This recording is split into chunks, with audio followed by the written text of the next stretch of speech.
Živijo, lep pozdrav vsem, ki me spremljate na mojem kanalu. Danes sem tukaj z Marjo Sambolcem v Trzinu. V tem čudovitem, nisem se mogla načuditi, kako je lep ta JH studio. Lastnik je Janez Homšak, sem prav povedala, ne? Ja, hvala Janezu. Tako da se počutim že zelo domače, tukaj kot v eni dnevni sobi. Za nami je kuhinja. Midva z Marjom bova pripravljala tudi hrano za dojenčke danes, tako da ostanite z nami do konca. Še prej pa bi rada Marjo tu postavila par zanimivih vprašanj, tudi tistih, ki ste mi jih same postavili, in pa mogoče podebatirava tudi kakšno stvar, kot sva jo že prej v kuhinji. Za vse tiste, ki še ne poznate Marja, Marjo Sambolec je ustanovitelj svojega podjetja Dr. Feel Good, uspešno tudi ekipo vodi, je osebni trener in prehranski svetovalec, ima ogromno enih certifikatov na področju prehrane. Ja, nekaj se je nabralo. Njegov moto je tudi po zdravi pameti, tako da ni nek sprevržen, kako bi rekla? Sprevržen zagovornik enega ali drugega prehranskega ekstrema. Tako da ne gre v ekstreme oziroma ni zagovornik nekih ekstremnih diet, ki jih imajo ponavadi neki fitneserji in njihovi trenerji. Kaj mi je še posebej všeč pri njem? Da nič se ne izmišljuje, ampak je vse znanstveno dokazano oziroma bere veliko znanstvenih člankov in iz tega tudi izvira tvoje znanje in vse, kar napišeš, kar poveš. Je nekako, ja, ima temelj v prehranski znanosti, ja, to je res. Potem se nekako poskušamo v naši ekipi ločiti in to je naša smer. Preden bova sploh začela s temi vprašanji, dejansko prej sva se v kuhinji zelo lepo pogovarjala in prvo, kar bi te res vprašala, je to, jaz sem recimo kuhala svojemu dojenčku, ne vem, zjutraj sem mu naredila ajdo, pol popoldne sem hotela nekaj drugačnega, in sem naredila kvinojo, ker je recimo še sprejemljiva za dojenčka, ker nima glutena, in pol za večerjo spet riž, recimo, ne. In prej si mi dobro povedal v kuhinji, da dejansko ne gre za neko raznovrstno prehrano, čeprav sem jaz tako mislila in verjamem, da tudi mamice mislijo, ko pripravljajo raznoliko hrano, da je to dobro za dojenčka. Kaj je v bistvu res tukaj? Ja, to je velja in za mamice, ki želijo nahraniti svoje otroke in tudi v končni fazi odrasli ljudi, ki bi želeli nahraniti sebe skladno s temi načeli o raznovrstnosti in raznolikosti in tukaj naredimo eno pogosto napako. In to je ta, da zamenjamo ali pa zamešamo raznolikost pa znotraj iste skupine živil ali pa med različnimi živili nasploh, med različnimi skupinami živil nasploh. Se bom bolj jasen. Od vsega, kar jemo, imamo različne skupine živil, imamo mlečne izdelke, imamo žita, imamo zelenjavo in sadje, imamo meso, oreščke in semena, žitarice sem verjetno omenil. To so vse neke take večje skupine živil, iz katerih izbiramo svojo hrano, je res? Ja. No in zdaj, če govorimo o raznovrstnosti, pravi raznovrstnosti, potem bo ta prehrana morala vsebovati predstavnike iz teh različnih skupin, ne pa različne predstavnike znotraj ene iste skupine. Če ti izbiraš ajdo, kvinojo, koruzo, pšenico, kamut, pomagaj mi, kaj so vse, kar spada v skupino žit, bo imelo en specifičen nabor hranil. Bolj, ker ne bo je to ena ista hranila. Ajda se po koruzi ali od kvinoje in od kosmičev ne razlikuje drastično. Mogoče je česa malo manj, mogoče je česa malo več, ampak to, česar je več ali manj, je eno isto hranilo, en isti vitamin, mineral. Enako velja za mlečne izdelke, enako velja za oreščke, en mandel ali pa lešnik ali pa oreh ali pa indijski orešček. To je še vedno ista skupina hranil. Kako bi recimo zajtrk sestavljala? Zdaj recimo, ki malo bolj poznam, kakšen je ta sistem, bi za zajtrk recimo naredila riž.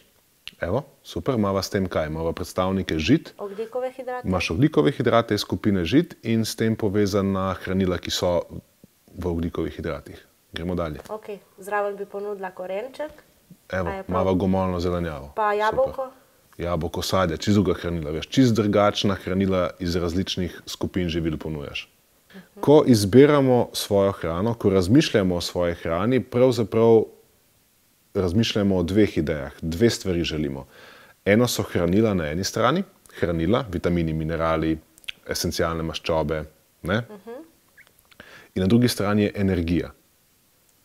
Štekaš to primerjavo? Okay. To je kot gorivo za avto, pa kot olje, pa ne. Če ti samo ful skrbiš za servis avtomobila, pa je avto lahko ful zglancan, pa vse štima, pa nove gume, pa olje, pa vse zamenjan, se pravi, hranil je ful, ampak ga pozabiš tankat, ne boš nikamor prišel. In po drugi strani, če samo tankaš, daješ samo energijska hranila in pozabiš na servis, tudi ne boš prišel daleč. Se pravi, če želiš poskrbeti, da stvar funkcionira optimalno, rabiš in dovolj goriva in dovolj hranil. To hočva. Zdaj, nekatera živila oziroma nekatere skupine živil so bistveno boljši ponudniki energije in slabši ponudniki hranil in potem so druga, ki so bistveno boljši ponudniki hranil pa slabši ponudniki energije. Primer tiste skupine živil, ki je zelo dober ponudnik hranil, je zelenjava. Ampak česa zelenjava nima? Nima energije. Nima energije, bravo.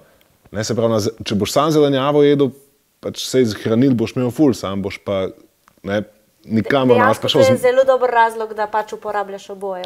Energijo, hranila. Tako, ja, Na drugi strani so žita in recimo oreščki in maščobe, kot so olja, so pa zelo dobri viri energije, ampak nimajo pa veliko hranil. Se pravi, nekako, ko gledamo, da želimo to uravnotežiti, bomo rabili dati dovolj, prej si rekla, ogljikovih hidratov, dovolj, maščob, dovolj energije in to spariti za dovolj hranili. In ta primer, ki si ga ti uporabila za kosilo, recimo, kaj sva rekla, bova imela ajdovo kašo, imela bova telečje meso, imela bova zelenjavo. Ajdova kaša je predstavnik ogljikovih hidratov, primarno predstavnik ogljikovih hidratov in ima s tem veliko energije. Meso ni predstavnik ogljikovih hidratov, temveč beljakovin in s tem ponuja povsem drug spekter hranil, ki jih ni v ogljikovih hidratih in v rastlinski prehrani. Železo, vitamini skupine B, cink. Spariva skupaj hranila, spariva skupaj energijo in potem dodava še zelenjavo, ki pa ponuja povsem drugačno skupino hranil, kot pa je v mesu. Nekatere druge minerale, ki pa jih v mesu ni. Do kdaj je smiselno dojiti in kdaj je sploh smiselno, pri kateri starosti je sploh smiselno začeti uvajati z gosto hrano, oziroma kaj ti misliš, do kdaj ne bi mamica samo dojila in da bi bilo to dovolj, recimo, hranilno za dojenčka? Zdaj, nekaterih živil, kot je mlečni izdelki, pa sama veš, da nekateri teže prebavljiva živila se naj ne bi dodajali določene starosti. Naj si bo to pol leta, naj si bo to 1 leto. Se pravi, tukaj mogoče v teh prvih mesecih je za biti malo previden oziroma te smernice upoštevati. Ampak po tisti meji pol leta, oziroma ko se že bližamo tistemu 1 letu, potem tvoje navodilo mi je bilo všeč, da se dodaja pomalo različne skupine živil, da se nekako že otrok lahko navadi. In moj predlog ponavadi je, da prej kot se otroku doda različne okuse, oziroma okuse vezane na različne skupine živil, večja verjetnost je, da bo ta otrok tudi kasneje v svojem razvoju ne kazal odpora do teh živil. Jih bo lažje sprejemal, ne bo jih zavračal, tako da nekako bi po tistem obdobju pol leta do 1 leto, tukaj bi nekako začel počasi dodajati pomalo zelenjava, sadje. Te stvari, ki jih imaš ti, od raznih kašic, juhic, teh speštank in tako in drugače, z gosto hrano, to je nekaj, kar je, se mi zdi, da zelo taka varna stava, in ne vidim težav v tem, če je to lepo primerno pripravljeno, dobro obdelano, higienično. Ja, itak, z nekimi standardi. No, vsi prej sva se pogovarjala, tudi mi dva, dejansko na moji spletni strani lahko najdeš jedilnik, si ga tudi preneseš, glede uvajanja prvega meseca, kadar že začneš dojenčkom uvajati, ne vem, ne si bo to pri 4, ne si bo to pri 6 mesecih, kako se loti tega, da se prve 3 dni začne samo z eno vrsto zelenjave, počasi 2 žličke, da se dojenček to navadi. Tukaj gre bolj za uvajanje dojenčka v prehrano, ne pa toliko, da zdaj se neko potrebo po hranilih tukaj zdaj zadovolji, ne? Ampak ko smo že z Marjotom, ker ima res ogromno znanja in tako naprej, sva se odločila, da bova, ko bo že dojenček uveden, ko bo lepo sprejemal vso hrano, da bova pokazala, kaj je pa tisti obrok, ki je pa res bogat z vsemi hranili, ki ga potem lahko ponudite tudi starejšemu otroku oziroma tudi sebi, ne? Je morda kakšna stvar, ki jo doječa mamica še posebej more recimo jesti, da dobi oziroma... V različnih tromesečjih so različna hranila ta, ki jih otrok v razvoju potrebuje v večji meri. Eno, ki ima nekako kar skupni imenovalec skozi vsa obdobja, so maščobne kisline omega-3, potem je to folna kislina. Nekako generalno so neka hranila, bi kar izpostavil v splošnem, ki sem jih naštel, se pravi omega-3 maščobe, ki so povezane že s sposobnostjo razvoja možganov in živčevja otroka. Potem je tukaj vitamin D, vitamin K2, vitamin A.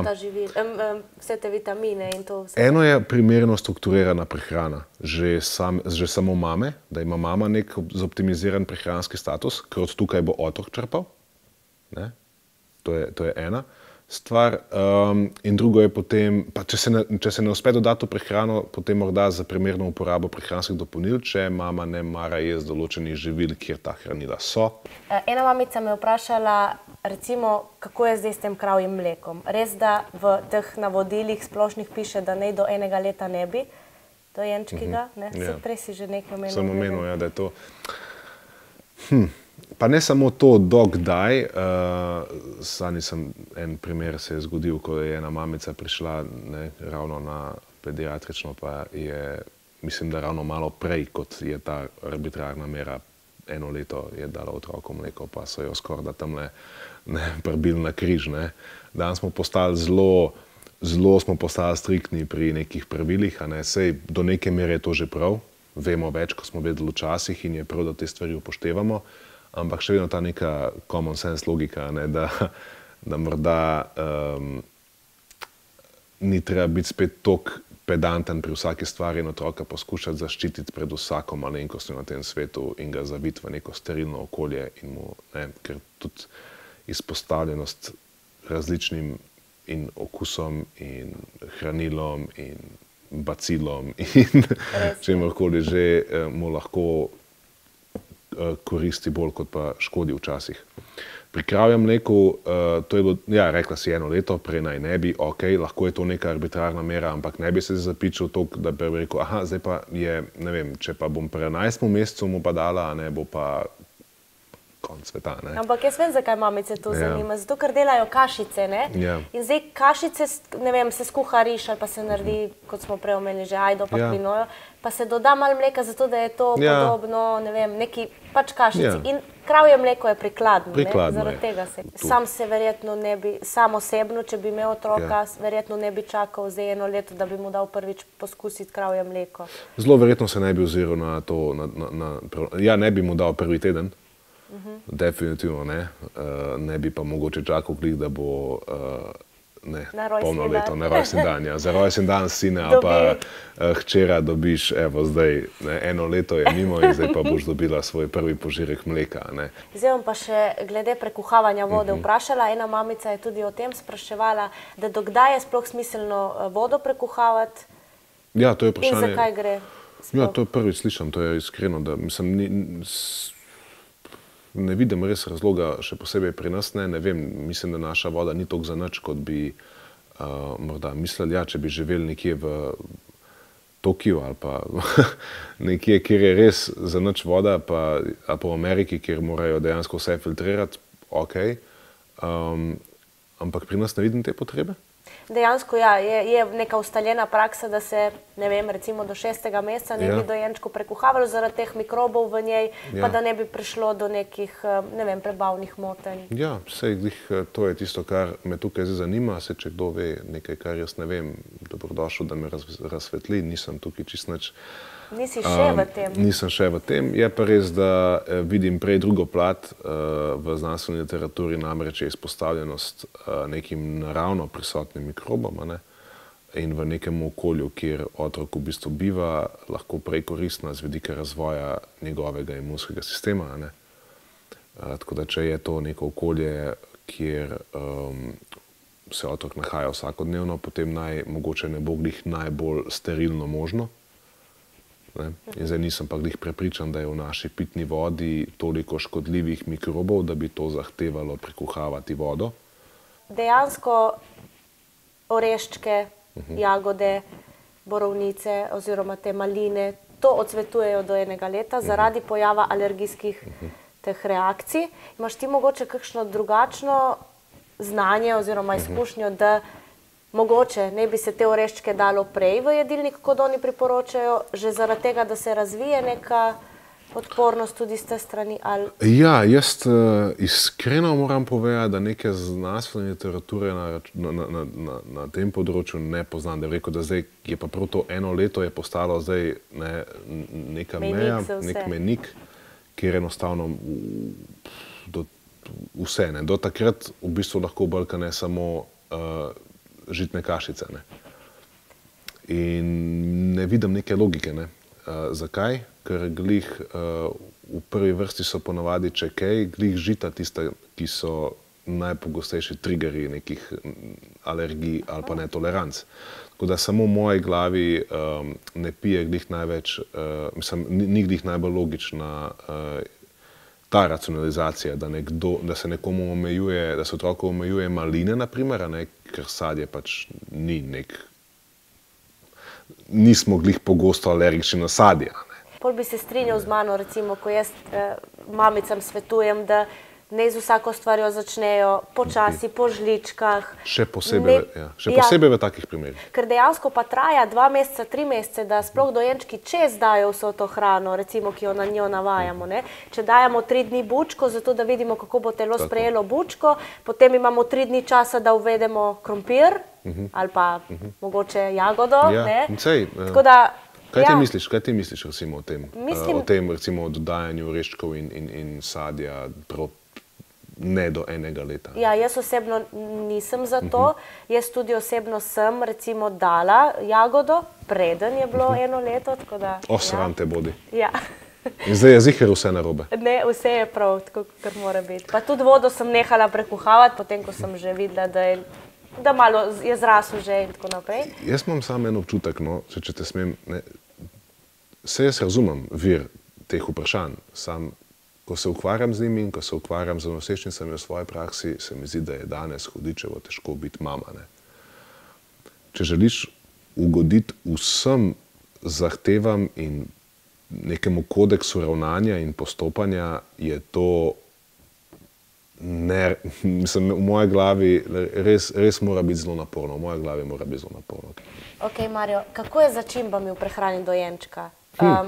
Svetuje se, da recimo kašic se ne soli, vsaj na začetku še ne. Pa tudi druge začimbe me zanima, recimo se jih lahko uporablja na začetku, ali rajši odsvetuješ, pa da se mogoče dojenček s tisto hrano? Ja, zdaj zanimivo, ne? Odvisno od okolja, to je spet, ne. Poskusite biti mamica v Indiji. Ne. Tam je še voda začinjena, ljubitelji. Kaj to pomeni, da bodo tisti vsi otroci so obsojeni na propad, ker njihove mame uporabljajo začimbe v kuhinji, ne znajo ničesar, brez tega še v kavo dajo začimbe. Ne. To pomeni začimbe potem. Tako da, ne, sam želim predstaviti drugo plat, ne. Kako smo omejeni z nekim okoljem in zornim kotom, skozi katerega mi gledamo. Ne? In kot da ne obstajajo neki pristopi pri vzgoji otrok, ki so prav tako učinkoviti, prav tako jim ni kaj za očitati, pa so popolnoma drugačni.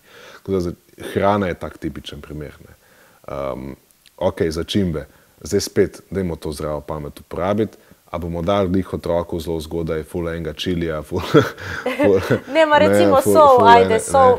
Nekatere mamice rečejo, ne vem, sem skuhala kašico iz bučk, korenčka, pač zelenjave in zdaj on noče jest, mu bom dala malo soli, pa bo potem lažje pojel. Je to ok?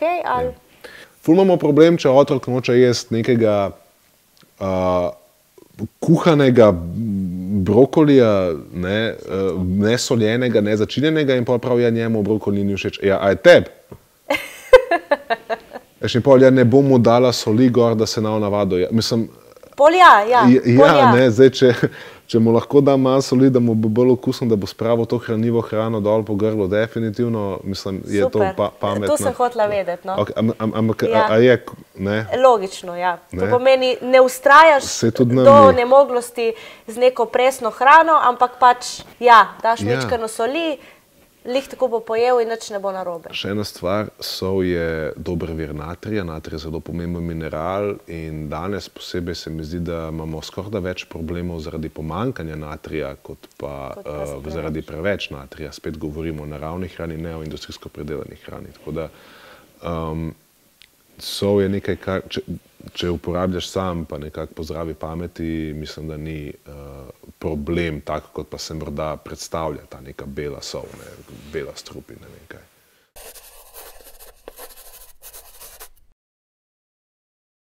Evo, zdaj sva pa končno v kuhinji. Odločila sva se, da bova pripravila 2 obroka za vas. Prvi je malo bolj na zelenjavo, meso in ogljikove hidrate, ne, ajdo. Ja. Zakaj sva se tako odločila, da bova pripravila? Zaradi tega, ker je ta obrok bogat z vsemi hranili, ki jih recimo naš otrok in tudi mi potrebujemo. Bi bilo to dovolj za en zdrav obrok? Recimo? Ja, no pa dajmo povedati, kaj sploh imamo. Imamo nekaj, to si ti izbrala, ne? Ja, telečje meso. Telečje meso. Ne, jaz sem hotela piščancem, potem si ti rekel, da bi bilo telečje meso fajn. Potem imamo tle še ajdo. Jaz sem dala približno 2,5 žlice. Zdaj vi količinsko, jaz ne bi rada zdaj odrejala, koliko žlic dejte vi, ko boste kuhali. Vi najboljše poznate, koliko poje vaš dojenček, oziroma sami se znate orientirati količinsko. Mi bomo zdaj, dali smo 2,5 žlice, jaz računam, da bi bil to obrok za dojenčka, zato bom dala tudi čisten majhen košček tega mesa. Kaj, recimo, če se opere ajdo, je tudi tu kakšna fora, da ne greni toliko, ali je to sam pri...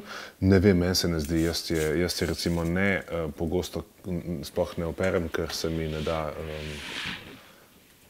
svinjati s tem. Ja, sej. Ok. Jaz sem zdaj dodala vode, ni važno, koliko se jo doda. Zdaj ne vem, a ti kuhaš po kakšnem količinskem? Recimo, ne vem, 1 mirca ajde, 2 mirce. Ponavadi naredim to, zato ker potem nimamo odvečne vode. Tako da nekje 1 proti 2 oziroma 3 je toliko spije. Bo zavre, pokriješ in kakšnih 15-20 minut. Zelo hitro ajda v bistvu kuhana. Čeprav pri rižu, recimo, sem tudi jaz upoštevala to razmerje, 1 riža in 2 vode, zaradi tega, ker potem se mi zdi, da pride malo bolj, riž spusti neko snov, pa potem pride malo bolj... Tak sluzast. Ja, in se lepše, kadar ga bomo pol s paličnim mešalnikom, se lepše lepo neka struktura naredi. Zdaj, Mario je rekel, da sem zbrala dobre 2 zelenjavi, ker sta različni. Povej zdaj ti to razliko. Ja. Različne. Vse tudi pri zelenjavi, kot pri sadju, poznamo več različnih. Se jaz to mahnem, ker s tem nožem si nevarna. Jaz sem ga naostrila. Ja, jaz nisem lih spretna, zato ker sem zdaj pred kamero. Drugač pa, recimo, da 1/4 bučke sem tukaj odrezala. Zdaj to je, kot sem že prej rekla, za dojenčka dovolj. Pa en tak korenček, jaz sem ga olupila. Če imate bio korenčke, jih ni treba olupiti. Količina za dojenčka, recimo, da je en manjši korenček, pa en majhen košček bučke. Če pa delaste zase, pa lahko komot pač celo bučko porabiste in pa kakšen korenček več. Ja, pri zelenjavi je zelenjavo včasih v šali, pa tudi zares rečem, da je to neke vrste free food, da v bistvu kolikor ti paše, pa da ti še ne povzroča nekih prebavnih težav. Ok, zdaj ajda se kuha. Recimo, da jo bomo kuhali enih 20 minut v taki vodi. Zdaj po pravilih ne bi jo 15, ampak glede na to, da bomo pol to vse miksali za dojenčka, je fajn, če je malo bolj mehka. Korenček je tukaj pripravljen, eden manjši, bučka in košček, čeprav jo je ratelo kar dosti. In pa zdaj to zelenjavo in meso se lahko skuha v neki posebni posodi. Zdaj ponavadi se meso in korenček kuhajo malo dlje, bučka pa je že skoraj v 5 minutah zelo hitro pripravljena. Če pa imamo soparnik, jaz bom danes uporabila soparnik za pripravo hrane za dojenčke, pa lahko vse skupaj vržemo noter in se vse skupaj tudi dela 20 minut. Tukaj bi tebe vprašala, a je boljše, da kuhamo hrano tako v vodi, glede vitaminov in vsega tega, ali je fajn, da uporabimo mogoče kuhanje na sopari? Kuhanje na sopari bi bil eden izmed boljših načinov priprave zelenjave. Ja. Mogoče takoj za mikrovalovno pečico. Tako da v literaturi je kuhanje na mikrovalovni pečici ponavadi rezultira v najmanjši izgubi hranil, ko tam pripravljamo zelenjavo, in tudi pripravljanje v soparniku je ravno ob boku. Ta stvar je super, zaradi tega, ker recimo, zdaj, ko se bo ta zelenjava skuhala, bo nekaj vode tukaj ostalo in potem jo lahko ne izliješ, ampak vse skupaj z skuhano zelenjavo plus z soparo zmiksaš in dejansko nastane obrok. To bi svetoval, da se ta voda ne zavrže, da se voda, v kateri je zelenjava kuhana ali pa ki ostane od zelenjave, da se jo uporabi. Dejansko tukaj je obrok, kadar dojenček že je uveden v neko osnovno prehrano. Tako da, kadar se uvaja dojenčka v prehrano, se to lahko počne recimo po mojem jedilniku, če si ga prenesete za moje spletne strani, ko pa je že uveden in ko se začnete potem obremenjevati, bi rekla, oziroma ko se začnete potem spraševati, kaj je dobro glede teh hranil, je pa potem ta obrok recimo super. A lahko mogoče ta obrok porabimo tudi potem pri večerji? Ja, ni dejansko neke nujeno, da se, če kdaj ne gre, da se mora vsak obrok pripraviti drugače. To je pogosto vprašanje, ki sem ga slišal, pa mora potem biti vsako kosilo drugačno od večerje in lahko potem je dvakrat eno isto. Ja, definitivno se ni zdaj, če pripraviš malo večji obrok za kosilo, lahko potem pri večerji poje enako, pa skuhaš mogoče tako naprej, pa imaš neke porcije, mogoče celo zamrznjene. Kaj ti je lažje? Zamrzovanje živil je ena izmed boljših načinov shranjevanja oziroma ohranjanja hranilne vrednosti. Če je primeren postopek odmrzovanja in zamrzovanja, da tukaj ne pride do neke izpostavljenosti nekim dejavnikom, ki lahko vplivajo na varnost tega živila. Ok, zdaj se je pa ta kašica skuhala, tudi ajda se je, pa tudi vode sem dala ravno toliko, da skoraj jo ni treba odlivati. Zdaj pa bomo to, to bi bilo še za nas, ne? Zdaj pa se to samo pretrese. Torej, ta vodica je ostala, kot sem že prej omenila, ne? In je, mislim, da kar bogata z vitamini zdaj. Tukaj so ostala hranila, ki so šla iz zelenjave ven, tudi iz mesa, tako da, če je le možno to vodo uporabiti, jo dajte. Tako da tu se zdaj vse strese, da ne bom krivična do mesa. Kaj mi hoče sporočiti zdaj? Ja, vse, da je. Danes je to zelo pogosto in popularno, da se meso nabije na križ. Tako da zdaj te ajde za 2 žlice in pol je kar dosti, tako da bom dala kar po občutku, recimo 2 že te kuhane žlice, pa še malo, pa bom zdaj zmiksala. Zdaj tega ne rabim, pokrov pa vseeno bom vzela.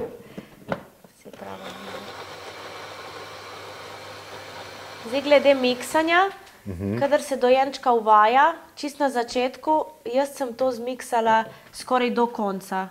Tako da je bila res kašica mehka in gladka, medtem ko kasneje sem pa res minimalno zmiksala, tako da so ostajali tisti res gosti koščki, da je potem tudi on dobil občutek za grizenje in za razvijanje zobkov in ustne votline celotne. In evo. Sicer zdaj nisem zmiksala tako na gosto, ampak lahko se še na gostejše zmiksa. Prije taka kašica, zelo lepe in privlačne barve. Je res, moram priznati, da je... A mesko je ostalo v koščku.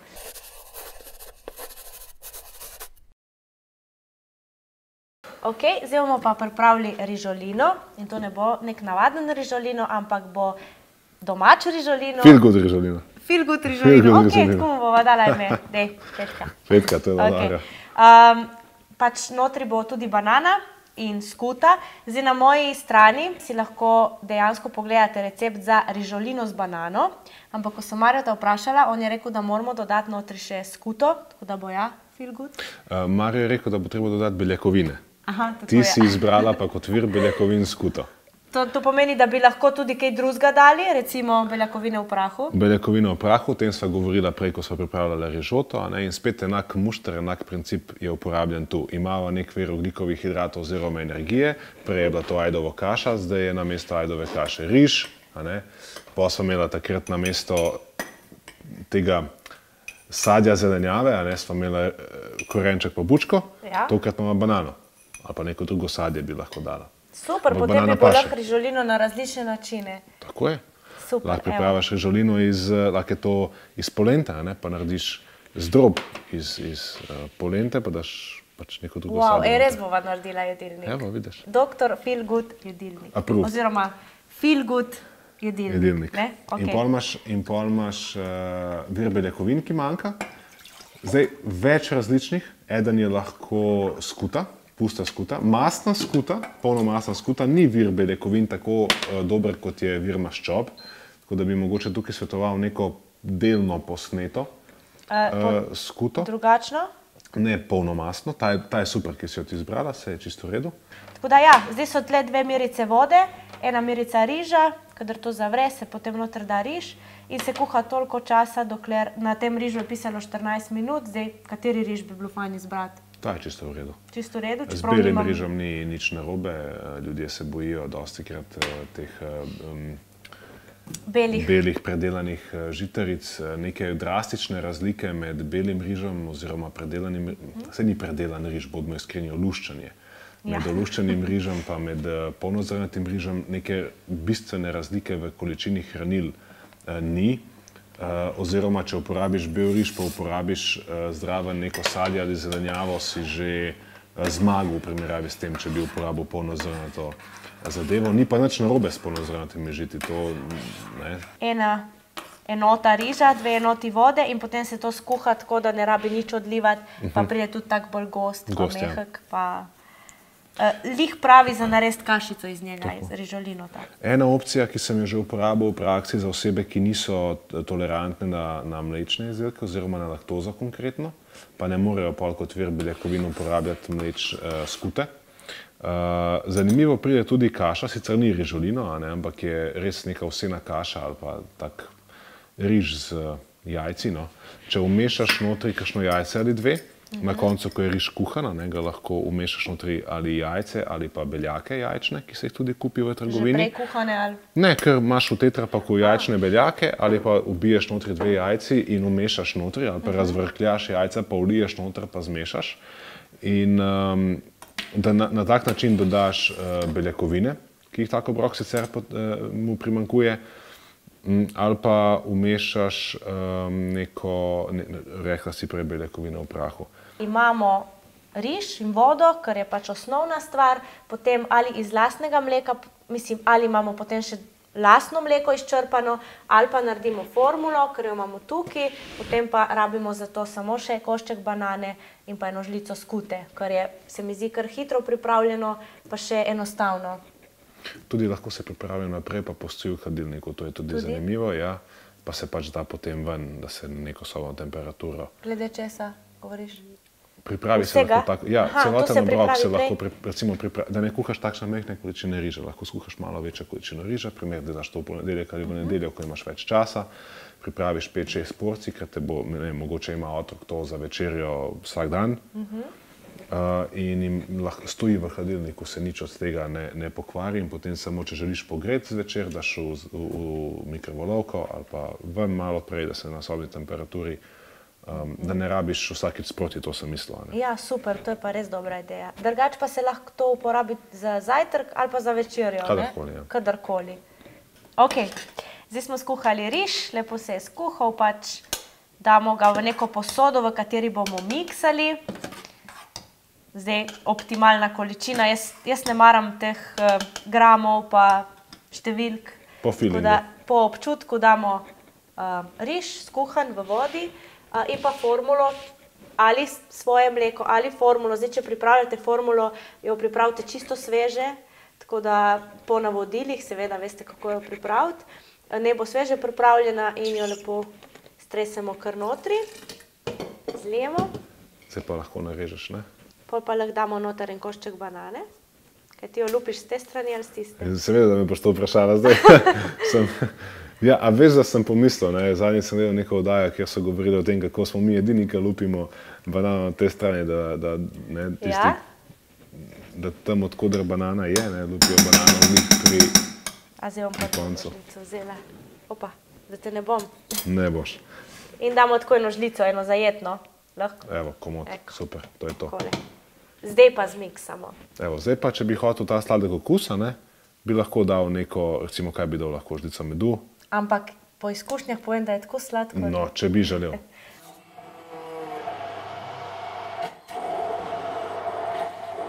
Zdaj je rižolino top, zmiksan in mislim, da je celo tudi temperatura prava za... V glavnem, ja, tako. Zdaj pač vedno se prepričamo, da je na neki sobni temperaturi, da ne bi spekli dojenčka. 2 kašici, slana in sladka. Ja, jaz sem na svojem Instagramu vprašala mamice, kaj one mislijo, katera bi šla lažje v želoček in sem dobila 90% odgovora, mislim, da celo več, da bi šla bolj v želoček tale sladka. A to misliš njihov želoček? V dojenčkov. Se mi zdi prej njihov. Eno ti, eno jaz. Ajde, jaz bom ta levo. Evo. A bova oba obe? Evo, oba obe. Najprej tole.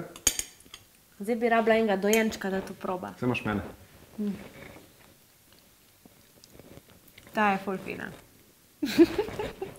Ta tudi. Ne, resno je fina. Jaz bi... Manjka ščepec soli. Manjka ščepec soli. Manjka ščepec soli. Tako da komod damo. Ampak je pa zelo fin okus. Zdaj pa, evo še tole. Ja, si imela prav. Je čez tudi dosti ta je sladko. ful dobra. Midva z Marjom sva danes pripravila odlične kašice, meni je žal, da jih ne morete probati, ampak midva sva jih in so super, ne? Ja. Zdaj jih bova ponudila še Blažu, tukaj kamermanu, on bo mogel vse to pojesti in pospraviti, ne se hecam. V glavnem, vabimo vas, če vam je bilo to všeč, če si želite še kaj novega zvedeti, da se subscribate na kanal Razvoj otroka, ta je moj, če pogledate to na Dr. Feelgood oziroma na Feelgood kanalu, pa se subscribate na njegovega, oziroma še boljše subscribajte se na oba. Kar na oba, ja. Ta subscribe beseda mi lih ne gre. Naročite se, zraven imate zvonček, tam kliknete na zvonček in vas bo vedno obvestilo, kadar bo nov posnetek prišel. Kadar bojo novi recepti za kašice. Če pa imate kakšne nove ideje, oziroma če bi nas radi spodbudili, da še kaj skuhamo, da še kaj pripravimo, mogoče kakšen jedilnik ali karkoli, pa nas o tem obvestite, pišite meni, pišite Marjotu, oziroma komentirajte ta posnetek in pa vedno smo vam na voljo na tina@razvojotroka.si in Marjo@film-good.si. Hvala. Ok, čau. Čau. Ker če mi lasi padajo na mikrofon, tu ful šumi ali kaj? Provi. Jaz s tem ne bom imel težav, obljubim. Marjo Sambolec, ne, on je tudi Dr. Feelgood, to je naslov, tu ne bo šlo, tu ne bo šlo. Koncentriraj se. Ne, moram dati čingum ven. Na svoj list, ne na ta. Ne, se. Ne, veš, da ne bom. Se je čingum. Veš, da ne bom v JH studiu. V JH studiu finoča tukaj, daj. Ja, kaj smo že hteli? Stopal bo ful fajn, ker se bo sestavilo vse skupaj zdaj. Deka, lahko na konci posnamemo. Da nekaj ne štima. Prej ti bo manjkalo energije, prej bo krvna slika šla v klinac, lahko tukaj rečem klinaca, ne. Sva bila pridna, ne? Bila si pridna. Zdaj Jaz bomo... sem sam jezik vrtel, pa se ne vidi. Po pa sam ta čingum. Pazi na... Tle na mizo, dejno. Sej na mizo vrži na mizo. Res Da me lahko. boste spomnili. Evo ga, super. Sam prašam, hvala, ko povabiš.